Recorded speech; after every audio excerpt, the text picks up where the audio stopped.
में पता चलेगा। अच्छा एक और लेना है क्या? एक ही लिए? एक ही लिया है।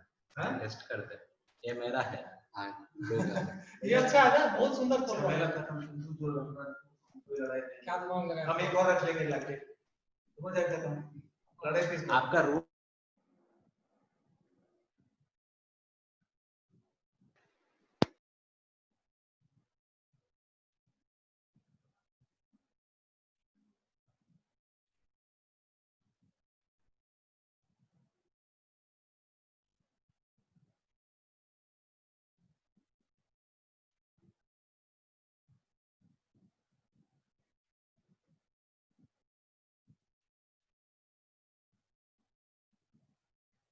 वीडियो में अच्छा लगता है। हरे कृष्णा। तो सभी भक्तों का हम हार्दिक रूप से इस भगवत गीता में आज के इस सत्र में हम लोग स्वागत करते हैं। क्षमा कीजिएगा, थोड़ा हमें विलंब हो गया आने में। हमारे स्पीकर आ रहे हैं, तब तक आइए हम लोग मिलके आज इस गुरु पूर्णिमा के अवसर पे श्री गुरुदेव को याद करते हैं और उनको उनके चरणों में नमन करके फिर हम आज के इस क्लास को प्रारंभ करेंगे। ओम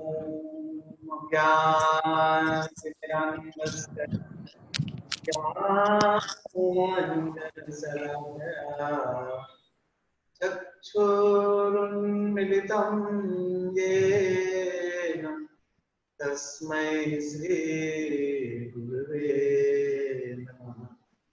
श्री चैतन्यमनोभीष्टं स्थापितं येन भूतले स्वयं रूप कदा मह्यं ददाति स्वदान्तिकं। वन्देऽहं श्रीगुरु श्रीयुतापदकमलं श्रीगुरून् वैष्णवांश्च श्रीरूपं सहग्रजातं सहगना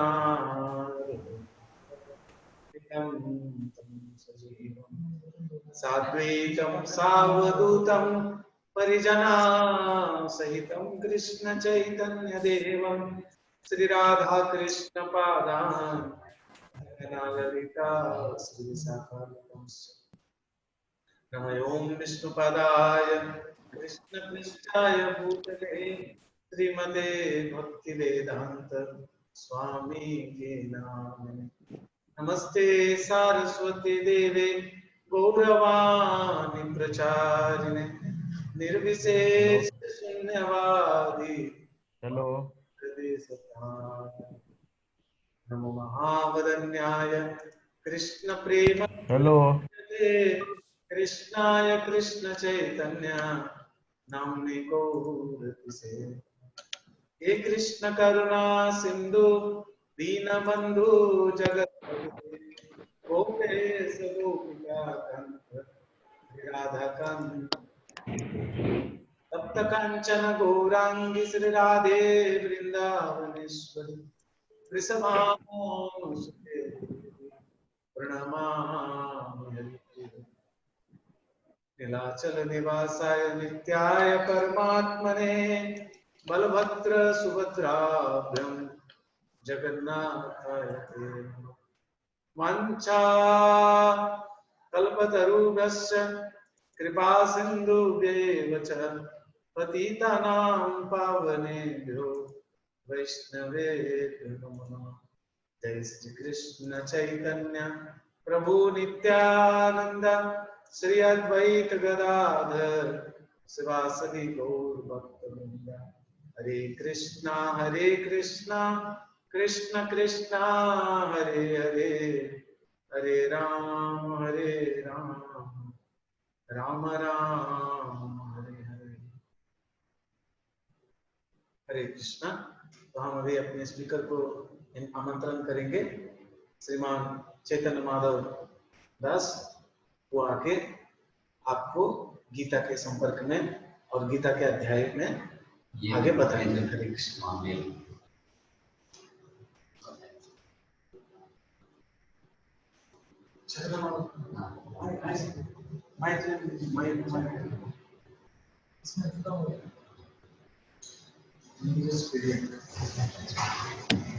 नीरज जी आए हैं, नीरज से बात होगा, नीरज इसमें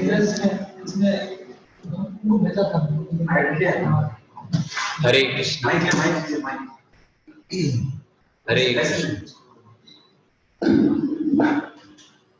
कृष्णा प्रभु जी। हरे कृष्ण। विलम्ब हो गया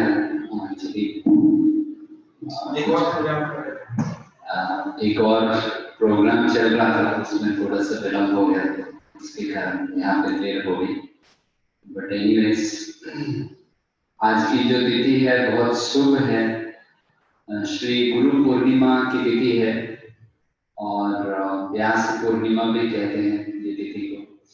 तो इनके बारे में हम श्री गुरु के बारे में थोड़ा सा हम चर्चा करेंगे और भगवद गीता का जो द्वितीय अध्याय है आज जो हम चर्चा करने वाले हैं वो भगवद गीता का एक सबसे लंबा, one of the most longest chapters, 18 जो 18वां अध्याय है उसमें वो सबसे लंबा चैप्टर है। उसमें करीब 78 वर्सेस हैं, 78 वर्सेस, और इस द्वितीय अध्याय में 72 श्लोक है। तो ये बहुत, दोनों जो चैप्टर्स है ये लंबे लंबे चैप्टर्स है। तो हम क्या करेंगे, आज हम कोशिश करेंगे मैक्सिमम कवर करने का आज का जो ये 1 घंटे के अंदर जो भी हमसे संभव हो पाएगा। और कुछ चैप्टर्स जैसे भगवद गीता के कुछ अध्याय जो हैं वो छोटे हैं, जैसे 20 श्लोक है अपने 15वें अध्याय में, 12वें अध्याय में 20 श्लोक है, फिर 16 और 17 अध्याय जो है वो भी छोटा छोटा अध्याय है। तो ये सब को दोनों को कंबाइन करके हम लोग 80 डेज में भगवद गीता जो है उसको कर पाए। तो और एक चीज मुझे पूछनी थी आप सबसे कि ये जो वीकली क्लासेस हो रहे, ये वीकली क्लासेस आपके लिए कंफर्टेबल है? एक्चुअली कल एक बहुत ही दुखमय एक दुर्घटना घट गई। कल ठीक 4:45 में हमको खबर मिला कि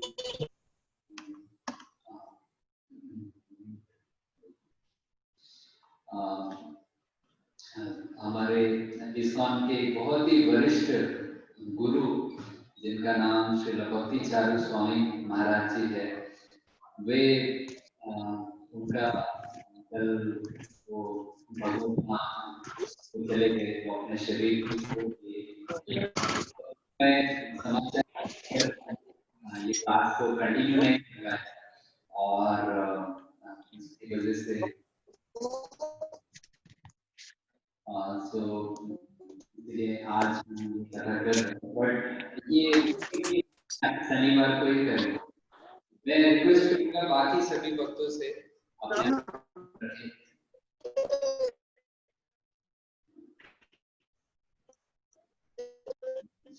तो आपको म्यूट रखेंगे तो डिस्टर्बेंस कम होगी इसमें। आगे बढ़ते हैं। तो मैं अभी आपको वो भगवद गीता का द्वितीय जो अध्याय है उसको मैं दिखाता हूँ।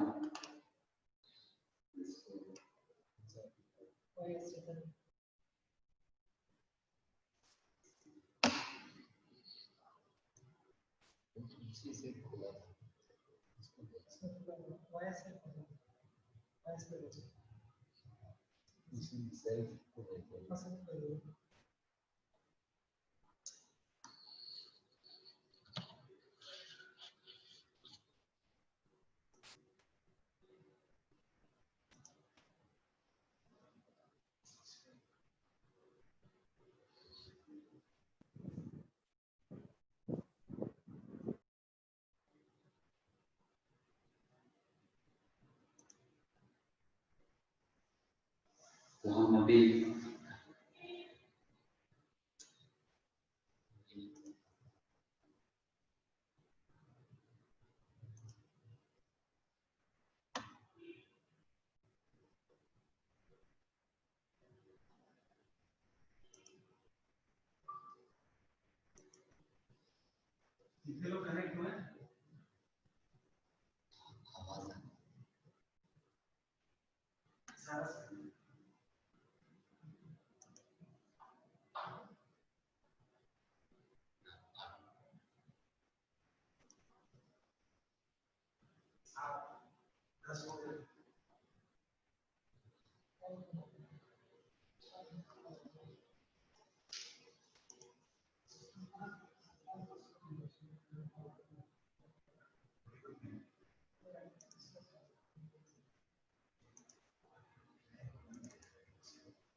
तो ये पावर पॉइंट है, ये पीपीटी हमने एक छोटा सा बनाया है।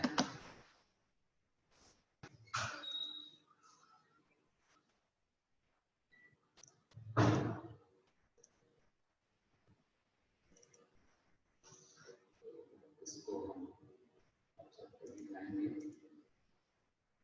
आप सबको देख रहा होगा ये पीपीटी पावर पॉइंट।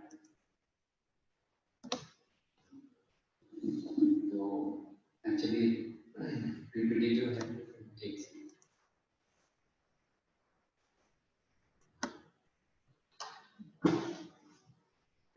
तो आइए हम आगे बढ़ते हैं।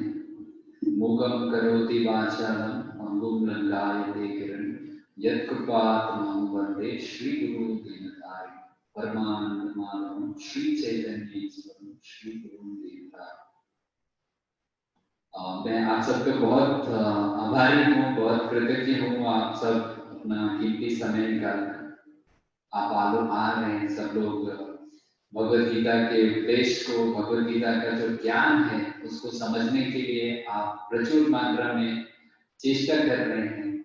तो इसके लिए मैं आप सबको सबका कृतज्ञ हूँ। भगवान श्री कृष्ण आप सबके ऊपर बहुत प्रसन्न होंगे। और क्योंकि आज गुरु पूर्णिमा व्यास पूर्णिमा, व्यासदेव जिन्होंने ये लिखा है इस ग्रंथ को, महाभारत, जिसने ये युद्ध पर्वों में आता है, युद्ध पर्वों में ये जो भगवद गीता का जो उपदेश है भगवान श्री कृष्ण अर्जुन को बताते हैं। तो आज हम वही चर्चा करेंगे और मुझे निश्चित रूप से ये कॉन्फिडेंस है कि भगवान को बहुत खुश होंगे हम ये जो चर्चा कर रहे हैं। तो भगवद गीता जो द्वितीय अध्याय है, इसका नाम ही ये है भगवद गीता का सार, contents of Bhagavad Gita summarized. तो इस अध्याय से हम बहुत कुछ सीखने वाले हैं। जैसे वेदों शास्त्रों में बताया जाता है कि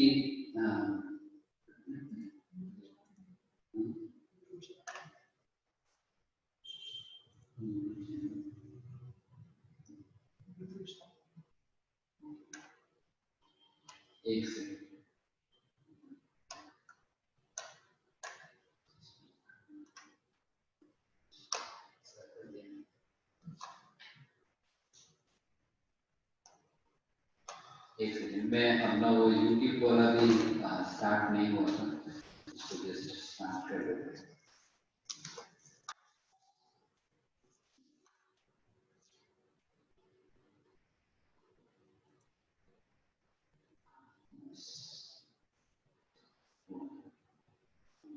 शेयर करना है वापस।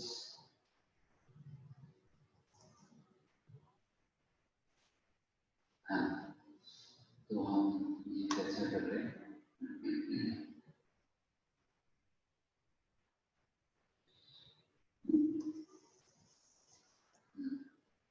तो ये भगवद गीता के द्वितीय अध्याय के अगर इम्पोर्टेंस को हम देखें तो ये बहुत ही एक इम्पोर्टेंट, बहुत ही एक गुरुत्वपूर्ण अध्याय है, जिसमें इसको हम समझेंगे कि इम्पोर्टेंस को हम देखेगा। बहुत ही इम्पोर्टेंट, बहुत ही एक गुरुत्वपूर्ण अध्याय है, जिसमें इसको हम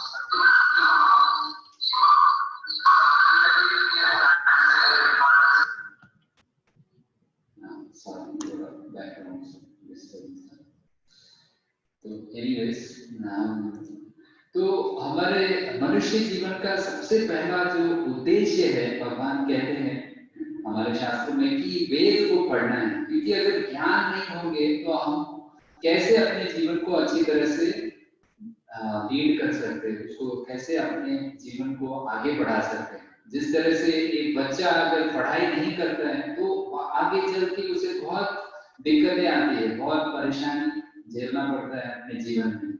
उसी तरह से अगर हमें मनुष्य जीवन मिला है और हम वेद शास्त्रों को, जो कि ये जो ह्यूमन लाइफ है, जो मनुष्य जीवन है, उसके गाइड बुक है, उसके जीपीएस है, उसको अगर हम नहीं समझेंगे तो फिर हमारा जो जीवन है आगे चलकर अंधकार में, दुख में और बहुत निराशा से भरा हुआ मिलेगा। इसलिए वेद को पढ़ना बहुत आवश्यक है। तो ऐसा कहते हैं कि वेद तो बहुत ही वास्ट है, बहुत ही बड़ा है। तो इसको कैसे हम वेद को पढ़ सकते हैं?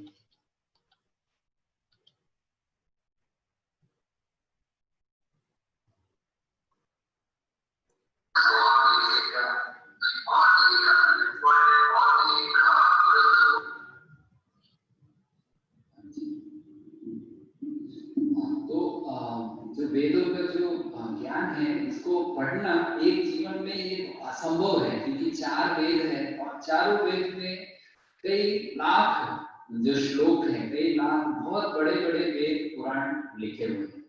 तो इसको मनुष्य जीवन में संभव नहीं है। तो इस तरह से, लेकिन अगर हम आगे बढ़ते हैं तो अगर कोई वेद नहीं पढ़ सकता तो एटलीस्ट उसे उपनिषद का पाठ करना चाहिए। अगर वो उपनिषद भी नहीं पढ़ सकता, 108 उपनिषद है, तो उसे कम से कम महाभारत तो जरूर पढ़ना चाहिए, क्योंकि महाभारत, व्यासदेव कहते हैं कि महाभारत में वो सब कुछ है जो सारे वेद पुराणों में है, वो सब कुछ संक्षिप्त में, सार में महाभारत में दिया हुआ है। और अगर कोई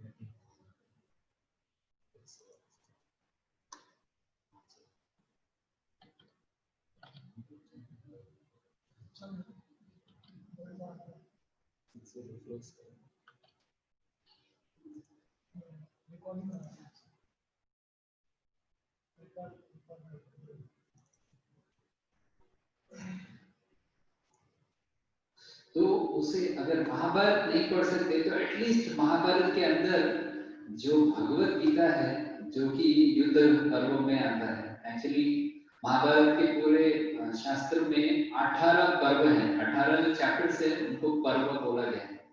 जैसे सबसे पहले आता है कि जो पांडवों के इतिहास और कुरु वंश के इतिहास के बारे में, तो इस तरह से वंश का इतिहास इस तरह से अलग अलग पर्व में ये विभाजित है। तो युद्ध पर्व, भीष्म पर्व, युद्ध जो होता है उसमें अलग अलग जो सैन्य है उनको अलग अलग पर्वों में बांटा गया है। तो इस तरह से 18 पर्व आते हैं। तो भगवत गीता में 18 अध्याय हैं और 18 अध्याय को विभाजित किया गया। और व्यासदेव यहाँ तक कहते हैं कि अगर कोई ये 18 अध्याय नहीं पढ़ सकता तो कम से कम उसे द्वितीय चैप्टर, जो कि आज हम जानने वाले हैं, आज हम पढ़ने वाले हैं, वो एटलीस्ट उनको पढ़ना चाहिए, कम से कम दूसरा अध्याय पढ़ना चाहिए। तो ये यहाँ तक बॉइल डाउन करके यहाँ तक हमको बता रहे हैं कि अगर ये सब कुछ नहीं पढ़ सकते, कम से कम ये एक चैप्टर पढ़ लीजिए अपने जीवन में, इससे सार्थकता आपको, परफेक्शन आपको मिल सकता है। तो ये जो सेकंड चैप्टर है, ये पूरे वेद और पुराण वेदास का ये सार हमको एकदम जो सार है, जैसे दूध का सार है घी, दूध को बहुत मथने के बाद, बहुत ये करने के बाद घी निकलता है, तो उसी तरह से वेदों का सार है ये भगवत गीता। और भगवत गीता के अंदर ये द्वितीय जो अध्याय है वो उन सब सभी जो अध्याय है उनका सार है। तो ये सेकंड चैप्टर, ये द्वितीय अध्याय इतना इम्पोर्टेंट है। तो आइए देखते हैं क्या इतना खास, क्या इतना इम्पोर्टेंट इस द्वितीय अध्याय में है। तो आगे बढ़ते हैं कि यहाँ पे जैसे हम पिछले अध्याय में बात कर रहे थे, प्रथम अध्याय में अर्जुन बहुत सारे कारण देते हैं, बहुत सारे रीजंस देते हैं कि किस तरह से वो ये युद्ध को नहीं करना चाहते, और 5 कारण देते हैं, और 5 कारण में वो बताते हैं कि किस किस कारणों की वजह से वो युद्ध नहीं करना चाहते। भले ही ये धर्म युद्ध है, लेकिन उनकी परिवारजनों के साथ ये करना है, इसीलिए वो युद्ध करना नहीं चाहते। और फिर वो ये 5 जो कारण है उनको लेकर 5 कारण के बारे में हमने डिस्कस किया था लास्ट क्लासेस में, लास्ट सेशन में। तो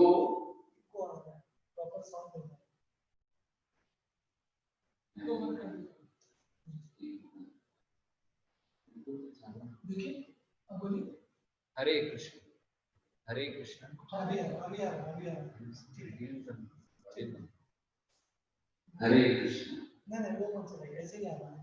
हरे कृष्ण। ठीक है। आई थिंक साउंड में थोड़ा प्रॉब्लम हो रहा है, तो इसलिए हम ये वाला बंद करें। तो मुझे आशा है आप सब लोग सुन पा रहे हैं। हाँ जी, सुन पा रहे हैं। सॉरी, थोड़ा आज बहुत डिस्टर्बेंस हो रहा है, क्षमा चाहते हैं, क्षमा प्रार्थी, हमारी ही गलती है। एनीवेज, तो मैं बता रहा था कि ये जो 5 कारण जो अर्जुन बताते हैं भगवान कृष्ण को कि वो नहीं लड़ना चाहते, और ये 5 कारण जैसे हमने डिस्कस किया था, पहला उन्होंने कहा था कि ये इतने सारे जो व्यक्ति हैं, पुत्र परिजन परिवार वाले स्वजन जो है, ये सब मारे जाएंगे, तो इनके मारे जाने से बहुत पाप हमको लगेगा। और तो पहले तो मारे जाएंगे, तो उनके ऊपर ये दया भावना इसको व्यक्त करते हैं। दूसरा है कि इनको हत्या करने से पाप आएगा, ये दूसरा कारण वो बताते हैं। तीसरा कारण बताते हैं कि ये लोग अगर मारे जाएंगे तो फिर जो इनके पितृ हैं, ये क्योंकि ये परिवार के मेंबर हैं और ये सीनियर मोस्ट है, इसीलिए ये लोग अगर खत्म हो जाएंगे तो परिवार को रक्षा करने के लिए कोई नहीं रहेगा, और अगर कोई रक्षा करने के लिए नहीं रहेगा तो फिर जो बच्चे हैं और स्त्रियां हैं और बूढ़े व्यक्ति हैं, उनको कोई रक्षा अगर नहीं करेगा तो फिर उनके अंदर इरिलीजियस, उनको एक्सप्लॉइट किया जाएगा। और ये वो तीसरा कारण बताते हैं युद्ध नहीं लड़ने का। और चौथा कारण वो बताते हैं कि जब ये लोग सही तरीके से ये गाइड नहीं होंगे, बच्चे और स्त्रियां, तो फिर क्या होंगे, वो इरिलीजियस प्रैक्टिसेस या एक्सप्लॉइटेशन की वजह से वर्ण संकर का उत्पादन होगा। वर्ण संकर, जो अनवांटेड पॉपुलेशन आएंगे, जो जिनकी कोई भी शास्त्रों में ट्रेनिंग नहीं होगी, जो जानवरों की तरह अपना जीवन जिएंगे, और इसके वजह से पिंडदान वगैरह वगैरह जो भी आज हम देखते हैं कि जो हमारी वैदिक सभ्यता है वो धीरे धीरे खत्म होती जा रही है। बड़ों को सम्मान देना, शिक्षक को सम्मान देना, शिक्षक को पूजनीय समझना, ये सारी जो चीजें हैं ये धीरे धीरे खत्म होती जा रही है, तो ये सभ्यता खत्म हो जाती है। और पांचवा और आखिरी कारण वो बताते हैं कि हे भगवान, मैं ये सब कुछ कारण बता रहा हूँ, लेकिन फिर भी मैं कंफ्यूज्ड हूँ, मैं बहुत भ्रमित हो गया हूँ कि मुझे क्या करना चाहिए। इसके बारे में ये सोचकर मुझे ये युद्ध लड़ना चाहिए, क्योंकि ये धर्म युद्ध है, धर्म की स्थापना के लिए है। दुर्योधन जो है वो अधर्म का स्थापना कर रहा है, वो एक गलत उदाहरण प्रस्तुत कर रहा है अपने राजा होने के नाते, और अपने राजा के पद का लाभ उठाकर वो गलत उसका दुरुपयोग कर रहा है। तो मुझे ये युद्ध लड़ना चाहिए कि नहीं लड़ना चाहिए, मैं इससे बहुत पूरी तरह से एकदम विमोहित हो चुका हूँ, कंफ्यूज हो चुका हूँ, और आप मुझे इसके लिए गाइड करें। तो वो भगवान कृष्ण के तरफ वो मुड़ते हैं और वो उनको शरणागत होते हैं। तो भगवत गीता के 2य अध्याय में 7वां एक श्लोक आता है, कार्पण्य दोषोपहता स्वभाव पृच्छामि त्वां धर्म सम्मूढ़ चेता यच्छ्रेयसं निश्चितं ब्रूहि तन्मे शिष्यस्तेऽहं साधिमां त्वां प्रपन्नम्। तो वो अपने आप को शिष्य बनाते हैं। भले ही वो कुछ देर पहले दोनों मित्र थे, अर्जुन और कृष्ण जो है बहुत ही गंभीर, बहुत ही गहरे मित्र थे और वो एक दूसरे से बहुत प्रेम करते थे, क्योंकि वो दोनों समान आयु के भी थे, इसीलिए वो उनमें काफी गहरी दोस्ती थी, मित्रता थी। लेकिन ये जो परिस्थिति है, इसमें अर्जुन अपने आप को अपना उनका शिष्य बना रहे हैं। भगवान है कि भगवान जो कृष्ण है वो कोई साधारण व्यक्ति नहीं है, वो कोई साधारण इंसान नहीं है, इसीलिए उनके लिए ये बहुत ही, ये कोई छोटी सी बात नहीं है कि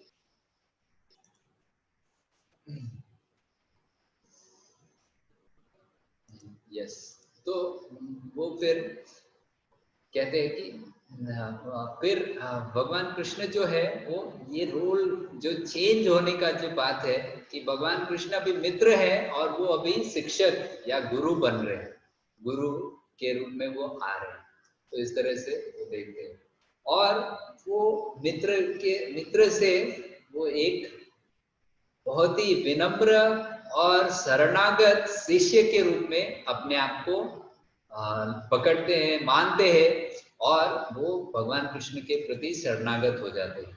तो इस तरह से आगे बढ़ते हैं और वो तो आज व्यास पूर्णिमा है, गुरु पूर्णिमा है, तो गुरु की क्या महत्वता है, अर्जुन हमको जो अपने जीवन से सिखा रहे हैं कि गुरु की कितनी महत्वता है अपने जीवन में।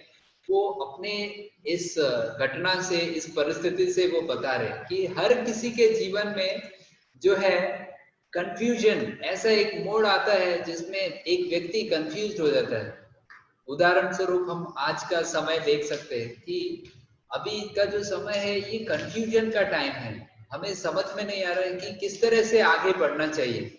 हमारे जीवन में एक रुकावट सी आ गई है, कई लोग परेशान हैं, साइकोलॉजिकल उनको हेल्प की जरूरतें पड़ती हैं, बढ़ रही हैं।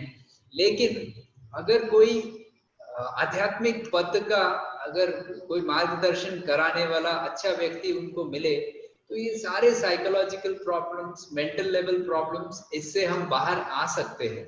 बस हमको अपने आप को खोलना है, अपने आप को ओपन करके इन चीजों को, इन ज्ञान को हासिल करना है, एक ज्ञान को समझने की बस देरी है। और इसको हम करते ही कि सारे जो विमोहित करने वाले जो सिचुएशंस है समाज में, इससे हम बाहर आ सकते हैं और उनको बहुत सुंदरता पूर्वक हम हैंडल कर सकते हैं। तो आइए हम देखते हैं कि किस तरह से अपने जीवन को हम सुधार सकते हैं और किस तरह से हम अच्छी तरह से आगे बढ़ सकते हैं। इसके बारे में भगवान कृष्ण अर्जुन को क्या बताते हैं। तो गुरु का पहला महत्वता ये हम देखते हैं कि हर किसी के जीवन में कंफ्यूजन्स, बिविल्डरमेंट और परेशानियां आती है, तो परेशानियों में हमें क्या करना चाहिए। तो जिस तरह से हम देखते हैं कि जो वन है, जो फॉरेस्ट है, वन में कभी कभी आग की सृष्टि हो जाती है, आग लग जाती है और ये आग कोई व्यक्ति नहीं लगाता। बहुत घर्षण होती है, बहुत हवाएं चलती है और जब सूखे पेड़ एक दूसरे से घर्षण करते हैं तो वो चिंगारी के रूप में उनके अंदर, उनके बीच में आग लग जाती है। और ये आग कोई व्यक्ति नहीं लगाता, ये खुद से लगती है और किसी व्यक्ति में या किसी स्टेट गवर्नमेंट के पास इतनी व्यवस्था नहीं है कि वो पूरे जंगल के आग को काबू कर सके, क्योंकि जंगल इतना ही बड़ा एरिया है कि उसको काबू करना असंभव जैसा है। केवल एकमात्र उपाय यही है कि अगर बारिश होती है, अगर बारिश की सृष्टि हो जाती है, उस समय बरसात हो जाती है, उपाय है कोई वो जो खत्म हो गया, वो जो वन में आग लगी हुई है उसको बुझा सके। इसी तरह पूरी तरह से हम प्रकृति के ऊपर या प्रकृति जो संचालित है भगवान के द्वारा, उनके ऊपर निर्भर हो जाते हैं इन परिस्थितियों में। तो फिर ये परिस्थिति से हम कैसे गुरु के बाहर आ सकते हैं, ये हम समझेंगे। चाहे कितना भी ज्ञान हो, कितना भी मटेरियल हो, दौलत हो, कितना भी मटेरियल कंफर्ट्स हो हमारे पास, बहुत सारे ऐसो आराम हो, लेकिन फिर भी प्रॉब्लम्स जब आती है तो खुद से सॉल्यूशन निकालना बहुत मुश्किल हो जाता है, क्योंकि एक व्यक्ति मानसिक जो संतुलन है वो खो बैठता है। तो इसलिए गुरु की बहुत आवश्यकता है। और गुरु ऐसा नहीं कि गुरु जो है वो कोई ऐसा व्यक्ति होना चाहिए जिसके बहुत लंबी लंबी दाढ़ी हो, बहुत तपस्या करते हो, बहुत ये ऑस्टियर लाइफ लीड करते हो, ऐसी नहीं है। गुरु ऐसा व्यक्ति बन सकता है जिसको भगवान में पूर्ण रूप से विश्वास हो। जिस तरह से अर्जुन को भगवान में पूर्ण रूप से विश्वास था, उसी तरह से एक जो गुरु है वो भगवान की शक्तियों में, भगवान के अस्तित्व में पूर्ण रूप से विश्वास करता है, वही व्यक्ति गुरु बन सकता है। वही अपने जो भी शिष्य है या फिर जो भी उनसे सहायता लेने के लिए आते हैं, उनको सही मार्गदर्शन वो प्रदान कर सकते हैं। तो ये चीज केवल ऐसे ही व्यक्ति कर सकते हैं। और ऐसा एक फ्रेज है, एक इंग्लिश में कहावत है कि what you seek is seeking you. हम जो भी कुछ अगर बहुत निष्ठा पूर्वक कुछ खोज रहे होते हैं अपने जीवन में, वो चीज हमको मिलती है, वो चीज हमको मिलती है, वो भी हमको खोज रहे हैं। जिस तरह से एक शिष्य जो बहुत ही श्रद्धा पूर्वक अपने गुरु की तलाश में है, वो गुरु भी प्रस्तुत हुए हैं कि वो उस शिष्य को गाइडेंस देंगे, वो उस शिष्य को आगे बढ़ाने के लिए हमेशा वो प्रस्तुत रहते हैं। बस केवल हमको वो आग्रह होनी चाहिए वो सुनने के लिए, ठीक, और उसे सुनकर हमको अपने ये परिस्थिति जो है इससे बाहर आना चाहिए। तो ये जो मोड़ आता है अर्जुन के जीवन में, वो एक मित्र से एक शिष्य, शरणागत शिष्य के रूप में वो अपना स्थान बदलते हैं। ये देखकर भगवान कृष्ण मंद मंद मुस्कुराते हैं। वो एक मंद हंसी उनके चेहरे पे आती है। इसलिए आती है क्योंकि वो देखते हैं कि ये जो व्यक्ति है जो अपने आप को बहुत सारे ज्ञान विद्वान समझते हैं, अभी वो मित्र के रूप में मुझे समझ रहे थे, लेकिन अभी मुझे गुरु के रूप में वो बनाते हैं। तो हमारे आचार्य इसमें टिप्पणी करते हैं, टीका देते हैं कि भगवान कृष्ण अर्जुन को बोलते हैं कि अरे व्यासदेव है और द्रोणाचार्य है, भीष्मदेव है, आप उनसे शरणागत नहीं हो रहे, आप उनसे जाकर शिक्षा नहीं ले रहे, आप मुझे क्यों ऐसा बोल रहे? तो अर्जुन कहते हैं कि हे कृष्ण, मैं जानता हूं कि आप कौन है, आप पूर्ण पुरुषोत्तम परमेश्वर भगवान है, जो कि स्वयं हमारे सबके हृदय में निवास करते हैं और हमारे सारे अंतर की चीजों को आप जानते हैं। इसीलिए मैं आपसे ये याचना करता हूं कि आप मुझे गाइड करें, आप मुझे इससे बाहर लेके आए। तो इस तरह से भगवान मुस्कुराते हैं। और फिर भगवान ये सारे वेदों का जो ज्ञान है, इसको एक, क्योंकि समय की यहाँ भी कमी है, हमारे जीवन में भी हम देखते हैं कि लोगों को पढ़ने का समय नहीं होता है, बैठकर भगवत गीता अच्छी तरह से ध्यान पूर्वक, अभी लॉकडाउन में हो सकता है आपके पास समय हो, लेकिन समय होते हुए भी बहुत लोगों की इच्छा नहीं होती। पर ऐसा नहीं होना चाहिए, हमको ये समय का पूरा फायदा उठाना चाहिए और भगवत गीता पढ़ने का प्रयास करना चाहिए। तो सारे वेदों का जो ज्ञान है, सारे जो वेद है उसका जो विज्ञान है, उसके बारे में वो सब कुछ वो भगवत गीता के 700 श्लोक में भर के भगवान अर्जुन को प्रस्तुत करते हैं। और अर्जुन ये ज्ञान को पाने के लिए उतने ही उत्सुक है, इसीलिए उनके हृदय का परिवर्तन होता है। वो अपने जीवन में बहुत संतुष्टता, बहुत आनंद का अनुभव कर पाते हैं। वो कहते हैं भगवत गीता के अंत में कि नष्ट मोहो स्मृतिर्लब्ध्वा करिष्ये वचनम तव। मेरी जो जितनी भी इल्यूजन्स थी, जितने भी बिल्डरमेंट्स थे, मेरे जो द्वंद्व थे मन के अंदर, ये सब कुछ नष्ट हो गए हैं। नष्ट मोह स्मृतिर्लभ, सारे मोह का नष्ट हो गया है। और अभी मैं आपका एक शरणागत शिष्य हूँ, आप मुझे जो भी आज्ञा करेंगे मैं वो करने के लिए तैयार हूँ। तो इस तरह से वो पूरी तरह से सारे कंफ्यूजन्स, सारे डिप्रेसिव जो भी एलिमेंट्स थे उनके मन के अंदर, सब कुछ से वो बाहर आ जाते हैं और वो भगवान कृष्ण की बातों को मानने के लिए तैयार हो जाते हैं। तो ये सब कुछ भगवान ये ज्ञान की शुरुआत करते हैं भगवत गीता के बारे में, ये दो चीज को बोलकर कि हमारे जीवन में दो पथ है जो हम अपना सकते हैं आगे बढ़ने के लिए, और वो है, पहला पथ है कर्म का और दूसरा पथ है ज्ञान का। तो ये कर्म और ज्ञान का जो पथ है, इसके बारे में और भी डिटेल में भगवान बताएंगे। तो ये दो पथ वो अभी बताते हैं, और ये जो दोनों पथ है वो बताते हैं कि ये दोनों अगर देखा जाए तो समझने वाले समझेंगे कि जो कर्म है वो कर्मठ व्यक्ति होता है, वो बहुत एक्टिविटी करता है, बहुत एक्टिव होता है अपने जीवन में। लेकिन जो ज्ञानी व्यक्ति होता है वो ज्यादा एक्टिव नहीं होते, वो फिजिकली या शारीरिक रूप से वो एक्टिव नहीं होते, वो अपने ज्ञान या बुद्धि का बहुत ज्यादा प्रयोग करते हैं, अपने शरीर का ज्यादा प्रयोग नहीं करते।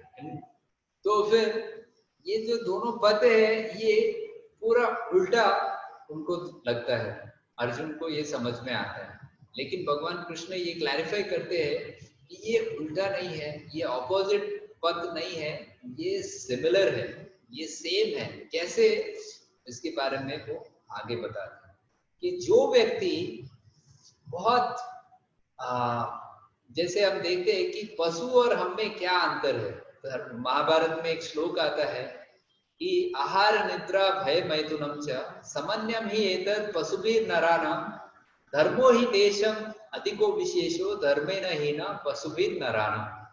ये जो चार चीज है, क्या है चार चीज? आहार, निद्रा, भय और मैथुन। जो सबसे पहला, हम भी खाते हैं, पशु भी खाते हैं, हम भी सोते हैं, वो भी सोते हैं, हम भी मैथुन करते हैं सृष्टि के लिए, संतान उत्पत्ति के लिए, वो भी मैथुन करते हैं।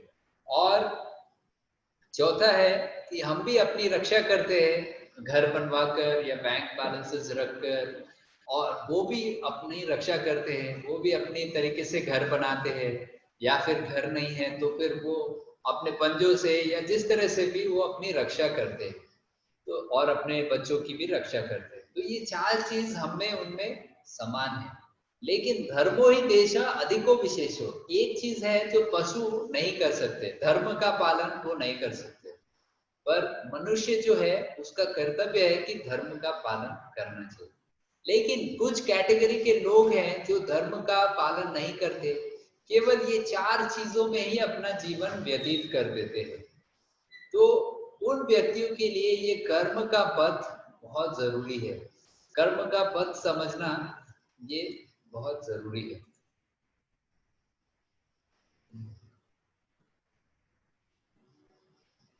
तो इस तरह से हम देखते हैं कि हम कैसे इसको समझ सकते हैं। और ये कर्म का पथ है। और ज्ञान का पथ किसके लिए है? जो व्यक्ति अंदर से सब कुछ समझता है कि कर्म क्या है, माया क्या है, शरीर क्या है, आत्मा क्या है, ये जो संसार है कैसे बना हुआ है, कैसे चल रहा है, ये सब कुछ का ज्ञान जिसको होता है, वो जो व्यक्ति है वो थोड़ा उच्च स्तर में रहता है। वो ये सारी चीजें जो बहुत ज्यादा अपने भौतिक सुखों में आनंद करना, ये सब से वो परे है रहता है। जैसे जिस तरह से हम देखते हैं, जो व्यक्ति जो त्यागी होते हैं वो उनकी जो मानसिकता होती है वो ऐसी होती है, वो ज्ञान के मुद्रा में होते हैं, वो ज्ञान के परिस्थिति में होते हैं। तो ये चीज हमको समझना चाहिए। फिर आगे चल के वो ज्ञान को और अच्छी तरह से वो बताते हैं, और वो कहते हैं कि किस तरह से जो है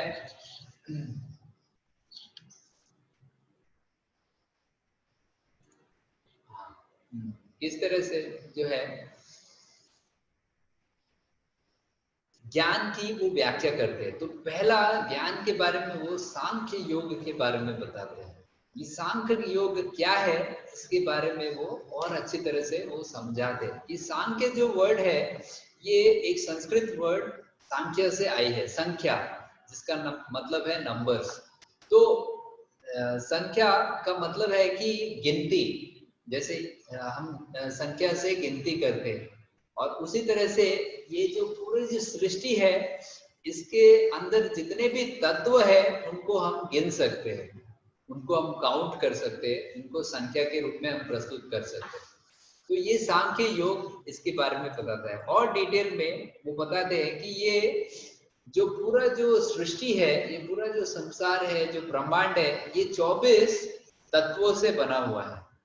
और 24 तत्व क्या है इसके बारे में हम बताएंगे आपको। और 25वां जो तत्व है वो है आत्मा, जो हम सबके अंदर स्थित है, हमारे हृदय के अंदर आत्मा स्थित है। और भगवान कहते हैं कि जो सबके हृदय के अंदर आत्मा वो स्थित है, आत्मा का जो पोजीशन है वो हृदय में है। तो इस तरह से वो बताते हैं। और ये 24 एलिमेंट क्या है इसके बारे में वो बताते हैं कि भूमि, वायु, आकाश, अग्नि, ये सब कुछ। उसके बाद और भी तत्व जो सूक्ष्म तत्व है उसमें आते हैं मन, बुद्धि और अहंकार। ये सभी जो ये 8 एलिमेंट्स है, और इन 8 एलिमेंट्स के ऊपर और भी जो है 8 के अलावा और भी 16 जो एलिमेंट्स है वो इसके ऊपर है, जिनको मिला के 24 होता है। तो 16 एलिमेंट्स क्या है? 5 जो है वो ज्ञान इंद्रिया है, 5 कर्मेंद्रिया है, टोटल हो गए 10। और 5 जो है ज्ञान वस्तु है, यस, ऑब्जेक्ट्स ऑफ सेंसेस जिसको बोलते हैं, जो ज्ञान वस्तु के जैसे उदाहरण स्वरूप अगर देखा जाए तो जैसे चक्षु है, हमारी आंखें हैं, तो आंखें देख सकती, ये ज्ञान इंद्रिया है और देख सकती, लेकिन देखने का जो वस्तु है वो भी संसार का एक पार्ट है, तो उसको ऑब्जेक्ट ऑफ द सेंसेस बोलते हैं, ऑब्जेक्ट ऑफ चक्षु बोलते हैं। तो इस तरह से देखने की वस्तु। तो इस तरह से ये जो 15 एलिमेंट्स हो गए। और इसके ऊपर जो है वो है चित्त। चित्त जो है वो 24वां एलिमेंट है। और 24वें एलिमेंट के ऊपर जो है वो है 25वां, वो है आत्मा। तो ये 25 एलिमेंट से ये पूरी सृष्टि का ये पूरी सृष्टि की जो है बनावट हुई है, ये सब कुछ। तो यहाँ पे बताते हैं कि 25वां जो एलिमेंट है आत्मा है। तो आत्मा ये है क्या? आत्मा के बारे में अगर और हम गहराई से समझे तो ये आत्मा है, इसके 3 गुण होते हैं। वो है, जैसे ये शरीर जो है ये 5 तत्वों से बना हुआ है, जैसे आप ये हमने सुना, अग्नि, वायु, आकाश, धरती, जल, ये सब कुछ से ये बना हुआ है। लेकिन जो आत्मा है ये 3 चीजों से बना है, वो है सत, चित्त और आनंद। ये 3 चीजों से आत्मा की बनावट है। सत का मतलब होता है जो हमेशा के लिए है, जो शाश्वत काल के लिए है, वो है सत्य। चित्त मतलब ज्ञान, जो हर तरह के ज्ञान से अवगत है। एक्चुअली अभी हम एक बद्ध अवस्था में है, इसीलिए हमारे ऊपर एक आवरण पड़ा हुआ है, इसकी वजह से हम देख नहीं पाते या हम सारे ज्ञानों को समझ नहीं पाते। लेकिन ये आवरण जब हटता है साधना के माध्यम से, तो फिर हम सब कुछ के बारे में हूबहू समझ सकते हैं।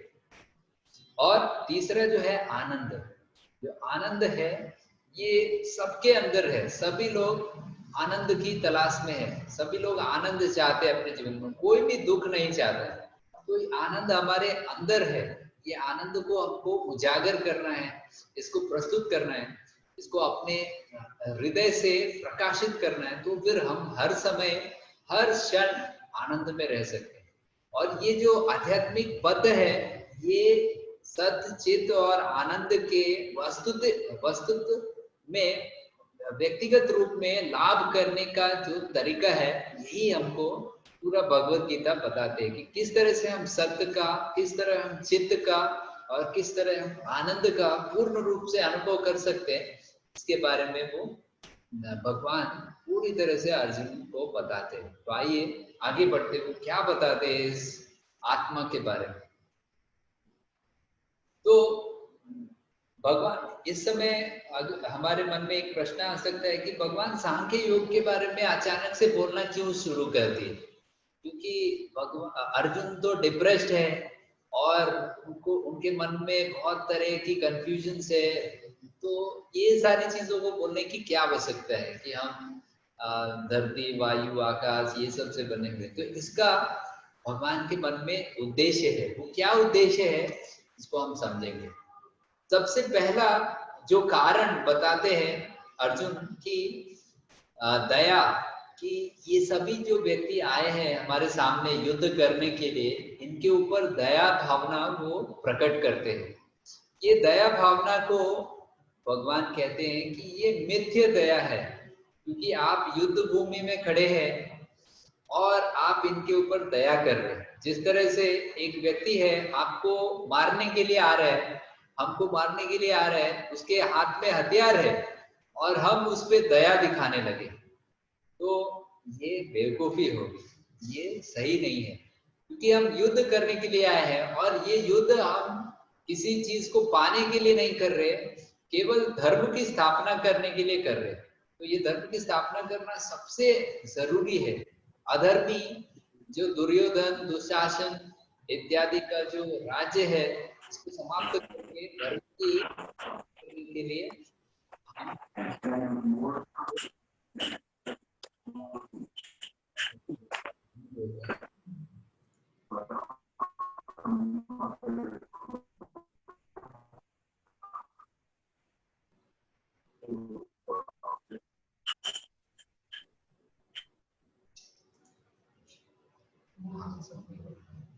तो इस तरह से हम देखते हैं कि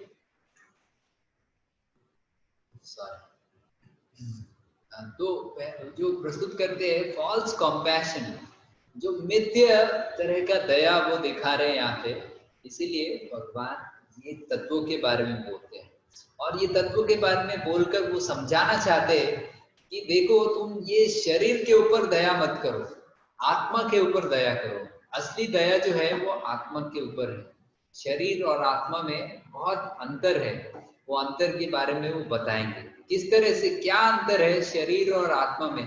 तो बताते हैं कि जिस तरह से एक उदाहरण हम ले सकते हैं इसको समझने के लिए, कि जिस तरह से हम देखते हैं कि अपने बचपन का चित्र अगर आप देखें, सब लोग निकाल कर एल्बम निकाल कर अगर देखें, तो हम बचपन में आज से करीब 10 साल पहले या 20 साल पहले हम छोटे अवस्था में थे, बहुत छोटे शिशु के रूप में थे या बालक के रूप में थे।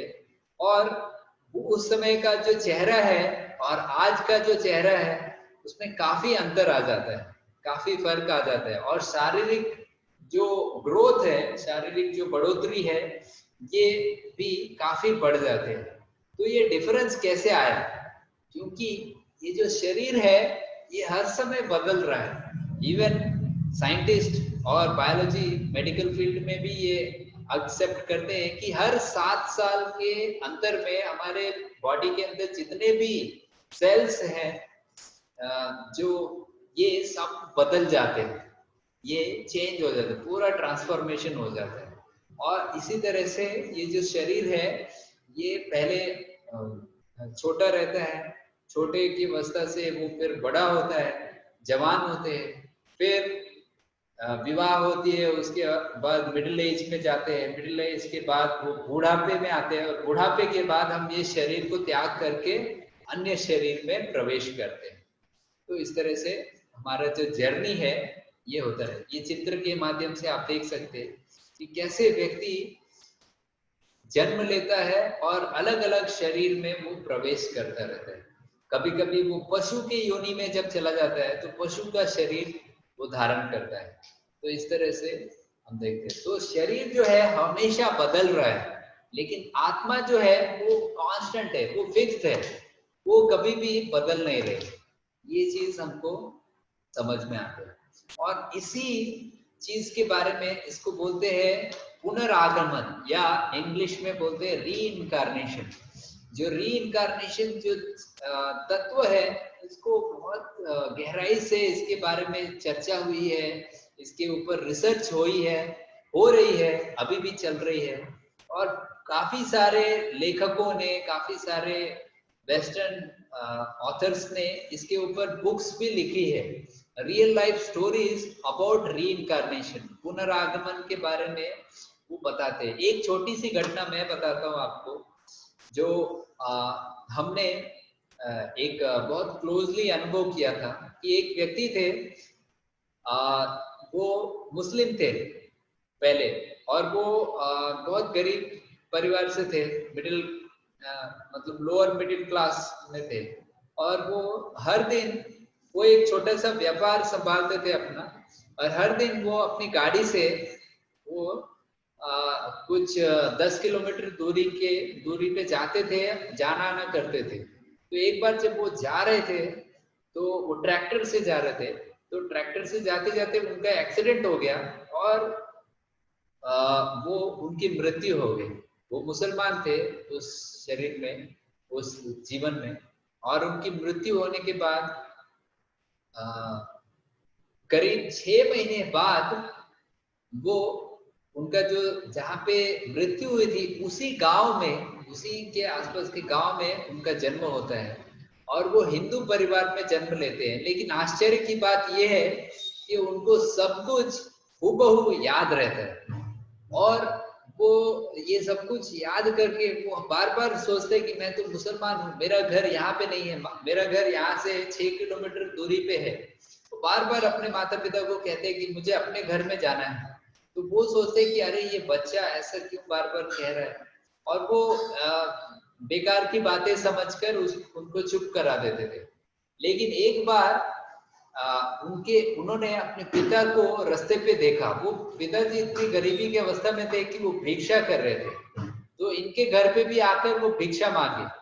और जैसे ही भिक्षा मांगने के लिए आए, इस बच्चे ने उनको देखा और कहा, पिताजी, अब्बा, जो मुसलमानी जो मोहम्मदन लैंग्वेज में, उर्दू में अब्बा कहते हैं, तो अब्बा अब्बा कहने लगा। तो फिर ये जो भिखारी थे ये आश्चर्यचकित हो गए कि ये मुझे क्यों अब्बा कह रहा है। तो फिर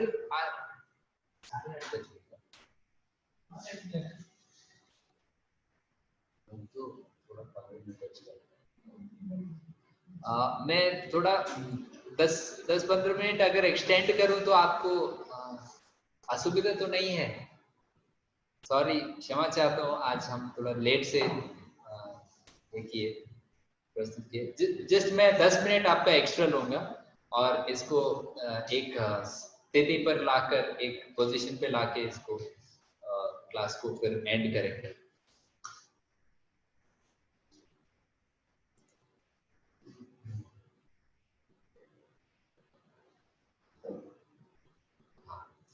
तो इस तरह से ये रीइंकार्नेशन, और फिर वो जाकर उनके माता पिता को, जो हिंदू परिवार के माता पिता थे बच्चे के, उन्होंने जाकर वेरीफाई किया, और वेरीफाई करने के बाद पता चला कि ये जो भी बच्चा बोल रहा था ये वो 100% करेक्ट है। और उस परिवार में जाकर वो अपने सभी माता, भाई, बहन सबको पहचान लेता है और सबका नाम हूबहू बता सकता है था वो। तो इस तरह से इसका प्रूफ हुआ, इसके बारे में बहुत चर्चा हुई, और ये प्रूफ हुआ कि व्यक्ति को जब आगमन होती है, जो आत्मा एक शरीर से निकलकर दूसरे शरीर में प्रवेश करती है। लेकिन कोई कोई बहुत बिरले जो व्यक्ति है उनको ये सब कुछ याद रहता है, बाकी जो व्यक्ति है सभी को ये सारी चीजें याद नहीं रहती। लेकिन इसका मतलब ये नहीं है कि उनका कोई पिछला जन्म नहीं था, सबका पिछला जन्म है, सबका पिछला जन्म रहता है। और वो पिछले जन्म के अनुसार ही उसके अंदर वो गुण भी डेवलप होते हैं। जैसे हम कई बार देखते हैं कि बच्चे नेचुरली कुछ चीजें बहुत जल्दी सीख लेते हैं, जल्दी कर लेते हैं। जैसे कोई कोई बहुत म्यूजिक के प्रति काफी इंटरेस्टेड रहता है और कुछ भी वो पकड़े तो वो बजाने लगता है, और कोई कोई बहुत प्रयास करने के बाद भी वो उसको बजा नहीं पाता, उसको प्ले नहीं कर पाता, उसको गा नहीं पाता। तो इस तरह से हम देखते हैं अलग अलग जो प्रतिभाएं जो होती है बच्चों में, एक बचपन से एक नेचुरल इंक्लिनेशन होती है, नेचुरल प्रतिभा होती है। तो इससे हम समझते हैं कि हमारा एक पास्ट जीवन हुआ करता है, होता है, और इस तरह से हम समझ सकते हैं कि जो आत्मा है ये बदल रहा है अपने आप को, अपने शरीर को बदल रहा है। जिस तरह से हम अपने कपड़े को रोज बदलते हैं, हर दिन हम फ्रेश कपड़े पहनते हैं, तो अगले दिन हम उसको चेंज कर लेते हैं और फिर फ्रेश कपड़े पहनते हैं। तो इसी तरह से एक जीवन के लिए जो आत्मा है वो कुछ 80 साल 90 साल या जो भी आयु है उसके लिए एक शरीर को ग्रहण करता है, और उसको उसके उपरांत वो छोड़कर दूसरे शरीर में प्रवेश करता है। तो इस तरह से उसकी जो यात्रा है वो निरंतर चलती रहती है जब तक कि वो भगवान के धाम में नहीं चला जाता। तो ये सभी चीजों का एक चीज हम सार अगर समझना चाहे तो भगवान कृष्ण बताते हैं कि सभी आध्यात्मिक पथों का जो गूढ़ तत्व है वो है टॉलरेंस, जो सहनशीलता। हम सहन अगर कुछ कर सकते, जैसे सहनशीलता के बारे में बहुत सारी चीजें बताते हैं, क्योंकि हम ये शरीर नहीं है और शरीर के ऊपर कुछ भी परेशानियां आता है उसको बस हमको सहना है। जिस तरह से गर्मी का जो सीजन आता है तो हम सहना पड़ेगा, और कोई उपाय ये नहीं है।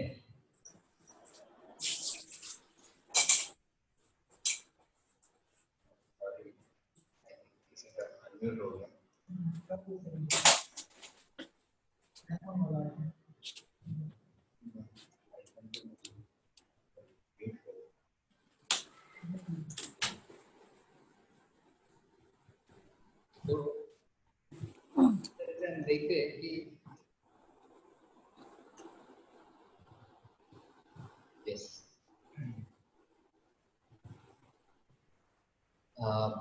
एक व्यक्ति टॉलरेंस, सहनशीलता बहुत आवश्यक है। जब गर्मी की ऋतु आती है तो हमें गर्मी सहन करना पड़ता है, ठंड की ऋतु आती है तो ठंड सहन करना पड़ता है। हम भले ही कोई उपाय कर लें, एसी लगवा ले या बहुत अच्छा हीटर लगवा ले, लेकिन बाहर तो हमें निकलना ही होगा। कुकिंग तो हमको करनी ही होगी, गर्मी का दिन हो या कोई भी सीजन हो। तो इस तरह से हर चीज, बहुत सारी ऐसी परिस्थिति होती है जो हमारे कंट्रोल के बाहर होती है, तो उसको टेम्पररी समझ के हमको एक्सेप्ट कर लेना चाहिए। जैसे कोई कोई व्यक्ति होते हैं उनको रात्रि अच्छा नहीं लगता, रात्रि अंधेरा जो है उससे डर लगता है, भय लगता है। लेकिन क्या करें, अगर उनको उनके नहीं चाहने से रात्रि नहीं आएगी ऐसा तो नहीं हो सकता। तो रात्रि का जो भय है उससे हमको बाहर आना सीखना होगा, या उसको टॉलरेट करना हमको सीखना होगा। तो इस तरह से ये सहनशीलता जो है ये आध्यात्मिक प्रगति के लिए बहुत जरूरी है। और कोई भी पथ पे सहनशील, जैसे हम देखते हैं कि बड़े बड़े ऋषि मुनि जो है उन्होंने तपस्या किया। तपस्या का पहला जो उद्देश्य है वो है अपना जो सहनशीलता है, ये शरीर की जो सहनशीलता है इसको बढ़ाना, ये सबसे पहला उद्देश्य है। तो भगवान इसमें भी कहते हैं कि सहनशीलता बहुत ही जरूरी है। अगर हम ये चीज को सीख पाए, हम सहन करना सीख पाए, तो हम अपने आध्यात्मिक जीवन में बहुत आगे बढ़ सकते हैं। तो कैसे ये सहनशीलता को बढ़ानी है इसके बारे में भगवान आगे बताते हैं। हम बस थोड़ी देर में इसको समाप्त करेंगे। तो वो आगे बताते हैं कि जैसे पहले उन्होंने बताया था कर्म और ज्ञान, दो पथ के बारे में बताया था, लेकिन 31 नंबर से लेके 37 नंबर जो श्लोक है आप भगवत गीता में देख सकते, पढ़ सकते उसको। और इसमें आप देख सकते हैं कि भगवान सकाम कर्म के बारे में बताते हैं कि कुछ इच्छा हेतु आप कर्म करिए, जैसे कुछ पाने के लिए आप कर्म करिए। इस इच्छा से भी अगर आप कर्म करते हो, फिर भी आप, अगर आपका उद्देश्य सही है, आपको फल अगर सही प्राप्त करना है, जैसे कोई कोई उद्देश्य होता है कि चोरी करनी है, क्यों? धन प्राप्ति के लिए, लेकिन चोरी का जो उद्देश्य है वो सही नहीं है, गलत है, वो पाप है। उसी तरह से, लेकिन अगर उद्देश्य है कि हम कुछ प्राप्ति के लिए, कोई भौतिक चीज की प्राप्ति के लिए कुछ संकल्प लेते हैं, कोई कार्य करते हैं, ये चीज हमको परमिटेड है, उसमें भी पाप युक्त है, उसमें भी प्रॉब्लम्स है, लेकिन कम है। तो इसके बारे में बताते हैं कि भगवान बताते हैं कि क्योंकि आप एक क्षत्रिय हो और क्षत्रिय का धर्म है युद्ध करना, इसीलिए आपको ये कार्य करने में पाप नहीं लगेगा, इसीलिए आप बेझिझक इसको कर सकते हो, इसमें आप आगे बढ़ सकते हो। तो ये चीज, लेकिन भगवान इस पथ को ये नहीं कहते कि यही सबसे ऊंचा या श्रेष्ठ पथ है, नहीं, भगवान आगे चल के बताते हैं। जैसे कोई कोई होता है वो अपने जो भी कर्म है उसके फल को त्याग नहीं कर सकता, तो उसके लिए ये चीज, ये सकाम कर्म से शुरुआत करना बेहतर है। वो एटलीस्ट सकाम कर्म करके अपने मनोवांछित फल की कामना करके वो आगे बढ़ सकते हैं, आगे उनको बढ़ने के लिए भगवान प्रोत्साहित करते हैं। और फिर वो आगे कहते हैं कि 47 नंबर से लेकर 48, 47 और 48 श्लोक में वो बताते हैं, जैसे हम 38 से 50 बहुत सारे श्लोकों की ये चर्चा करेंगे इसमें। तो बताते हैं कि सकाम कर्म के बाद आता है निष्काम कर्म या बुद्धि योग, इसके बारे में वो 47 और 48 नंबर श्लोक में बताते हैं। और वो कहते हैं कि जो बुद्धि योग है उसका मतलब यह है कि बुद्धि योग के बारे में हम और भी डिस्क्रिप्शन में बताएंगे बाद में। पहले हम निष्काम कर्म के बारे में समझते हैं कि ये निष्काम कर्म क्या है। तो भगवान कहते हैं 47 नंबर श्लोक में कि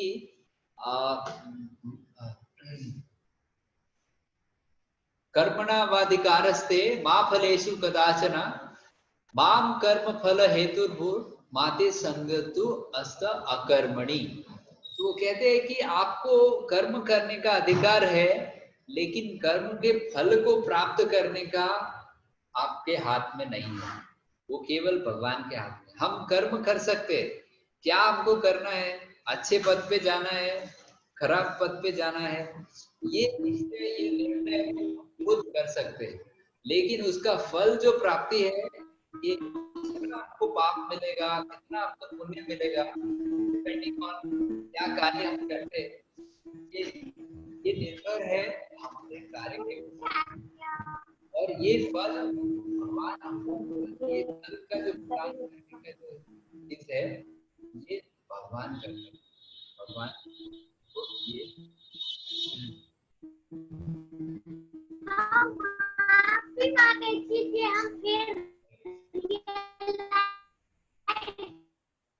नहीं करा। हरे कृष्णा, कृपा करके आप अपने आप को म्यूट रखिए। कुछ नहीं पापा, कुछ नहीं मैं क्यों पापा, हाउ नॉट यू।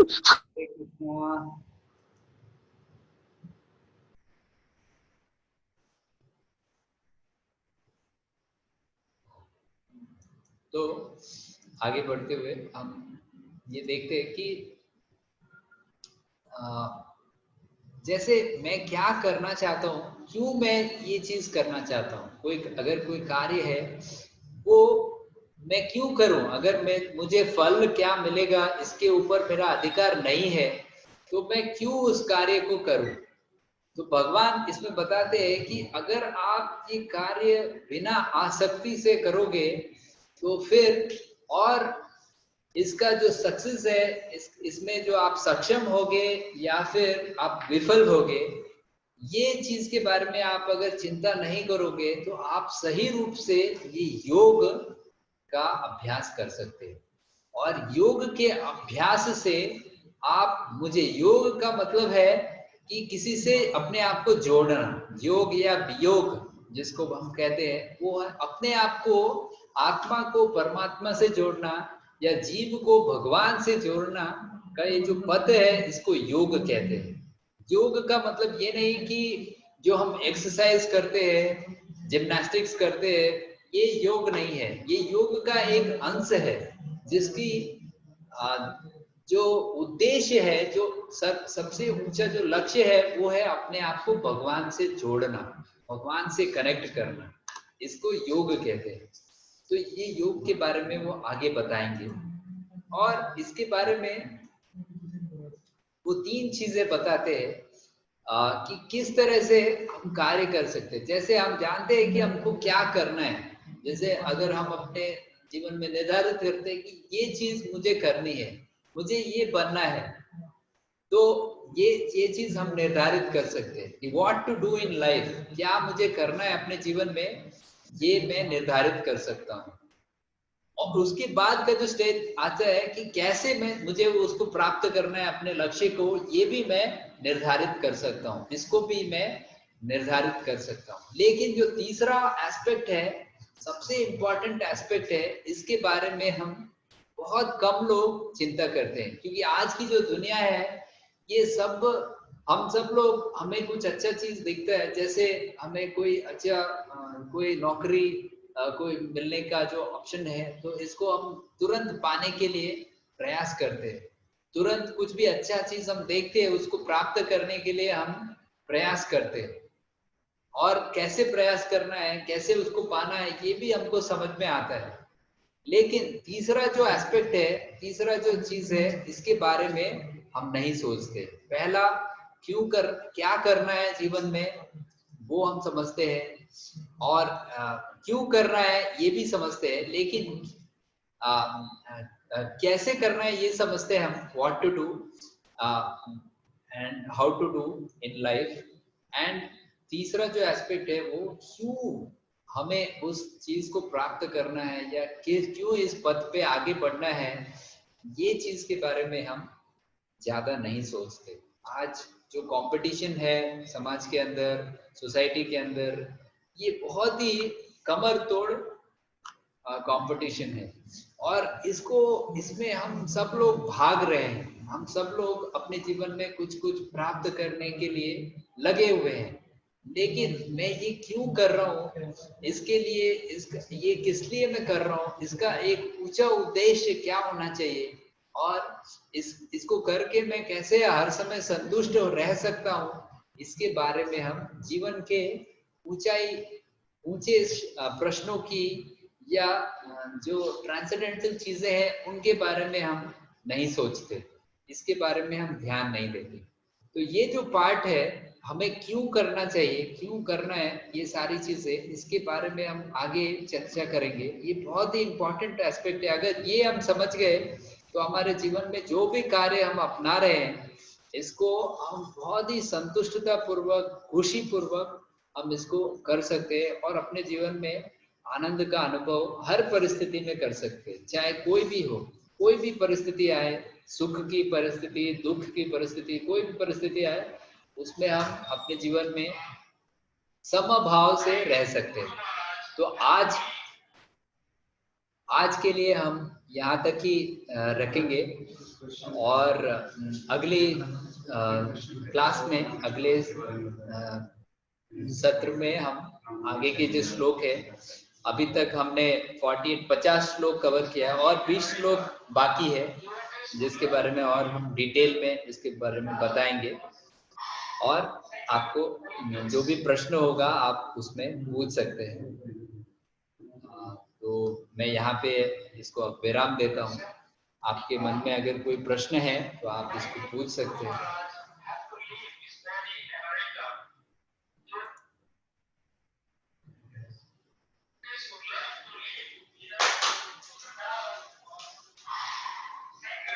ओके, बहुत बहुत धन्यवाद आप सबका। आई थिंक किसी का कोई प्रश्न नहीं है, तो बहुत बहुत धन्यवाद।